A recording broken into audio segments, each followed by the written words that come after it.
Video like जरूर कर लीजिए और ऐसे वीडियो लगातार फ्री में पाने के लिए चैनल को तुरंत सब्सक्राइब कर लीजिए और बेल आइकन को जरूर टैप कर लीजिए ताकि आगे भी सारे वीडियो आपको मिलते रहे। यूट्यूब में फॉलो करते हैं तो प्लीज ये वाला फ्री टेलीग्राम चैनल जरूर ज्वाइन कर लीजिएगा। सारे नोटिफिकेशन सारे अपडेट यहीं पे आते हैं, ध्यान रखिए।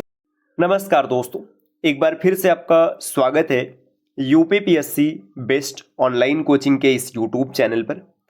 साथियों, आज की इस वीडियो में हम लोग इंडियन हिस्ट्री की एक महत्वपूर्ण क्लास का डिस्कशन करेंगे, जिसमें इतिहास के विभाजन को एक क्लास और आगे बढ़ाएंगे।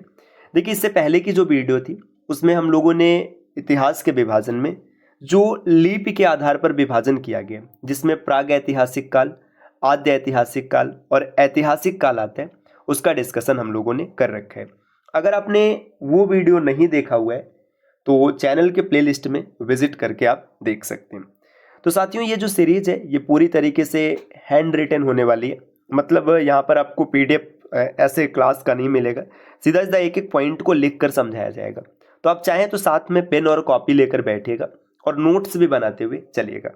यह सीरीज सभी प्रकार के प्रतियोगी परीक्षाओं के लिए समान रूप से उपयोगी है।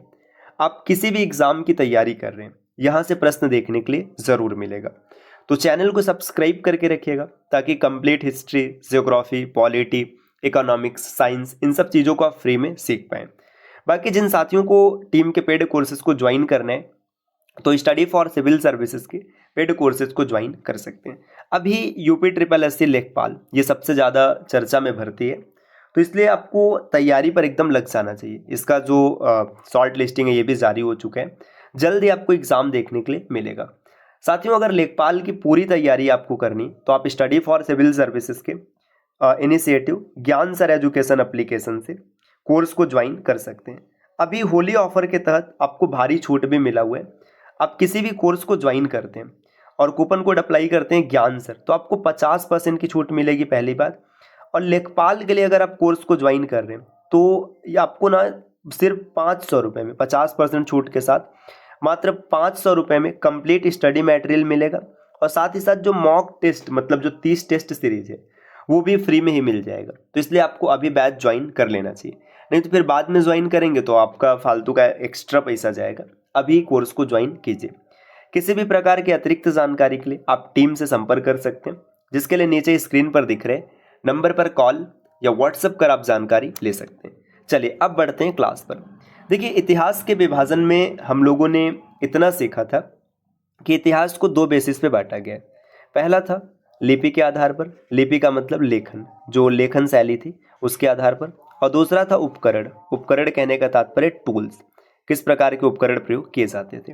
तो लिपि वाली क्लास हम लोगों ने कर रखा है। आज टूल्स के आधार पर देखेंगे कि इतिहास को किस प्रकार से विभाजित किया गया। तो उपकरण के आधार पर देखिए, सबसे पहले पाषाण काल आता है। अब नाम से ही पता चल जाएगा, इसमें आपको बहुत परेशान होने की आवश्यकता नहीं पड़ेगी। पाषाण काल में क्या था? पाषाण काल में जो उपकरण थे ये पाषाण के थे। पाषाण कहने का तात्पर्य पत्थर, है ना। पाषाण के उपकरण या फिर पत्थर के उपकरण कह लीजिएगा, इस उपकरण का प्रयोग किया गया था इसमें, ठीक। इसके बाद आएगा ताम्र पाषाण काल। ताम्र पाषाण काल, देखिए यहाँ पर तांबा और पत्थर, जैसे जब आप आगे बढ़ जाएंगे ना, जैसे ऐसा नहीं है कि पाषाण काल खत्म हो गया तो पूरा का पूरा पत्थर बंद हो गया। भाई, पत्थर का उपयोग तो आज भी किया जा रहा है, बस उसका रूप बदल गया, भवन निर्माण की सामग्री में प्रयोग होते हैं। देखिए, जैसे जैसे चीज़ें आगे बढ़ जाती हैं, जो पीछे की चीज़ें पूरी तरीके से समाप्त नहीं होती, साथ में चलती है।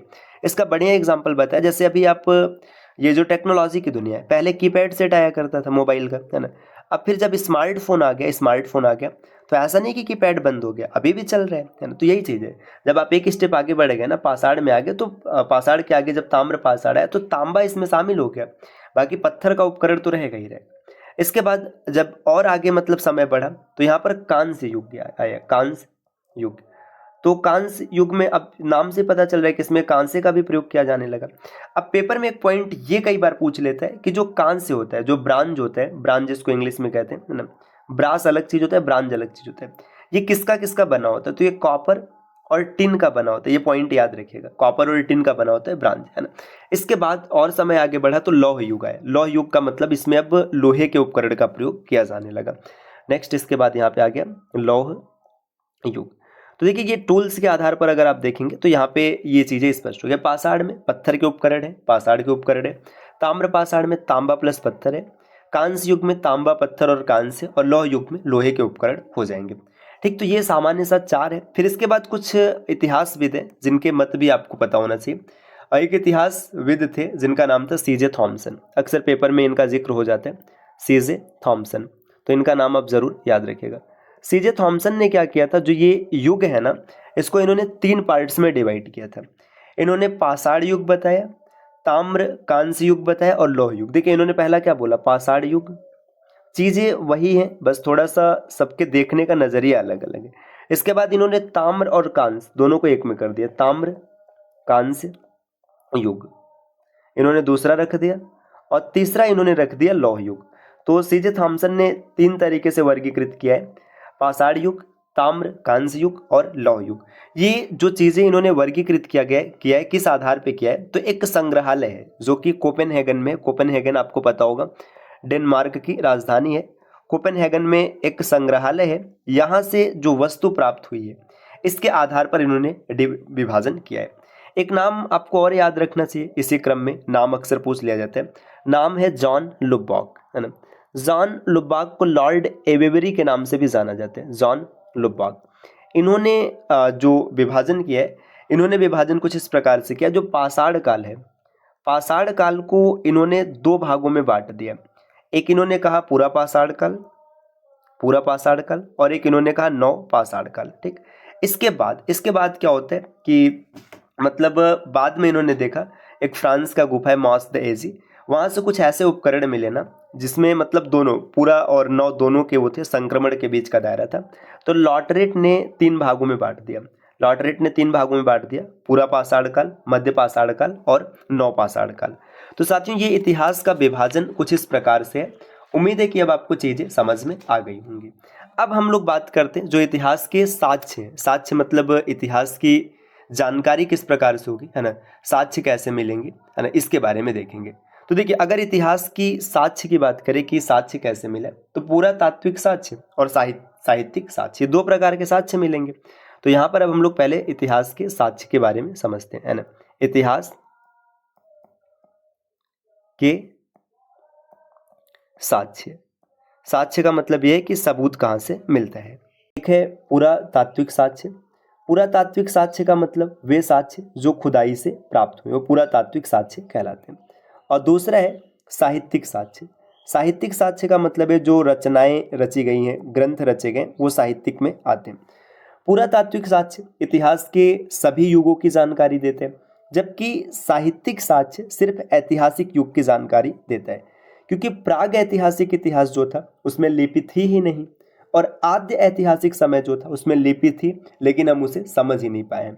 अब जैसे पुरातात्विक साक्ष्य में है क्या क्या चीज़, अगर इसकी बात करें तो इसमें जैसे अभिलेख आएंगे, जो विशेष प्रकार के अभिलेख हैं ये इसमें शामिल है।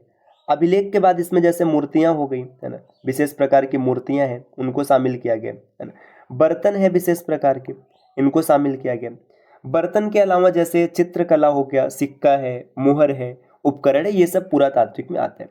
अब साहित्यिक की बात करेंगे तो साहित्यिक 2 तरीके के, एक भारतीय साहित्य है क्योंकि भारतीयों ने भी कुछ साहित्य लिखा है, और दूसरा जो है ये विदेशी साहित्य है।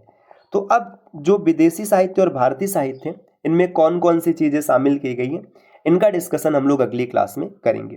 तो मिलते हैं साथियों आपसे नेक्स्ट वीडियो में कुछ और इंटरेस्टिंग इन्फॉर्मेशन के साथ। तब तक के लिए नमस्कार।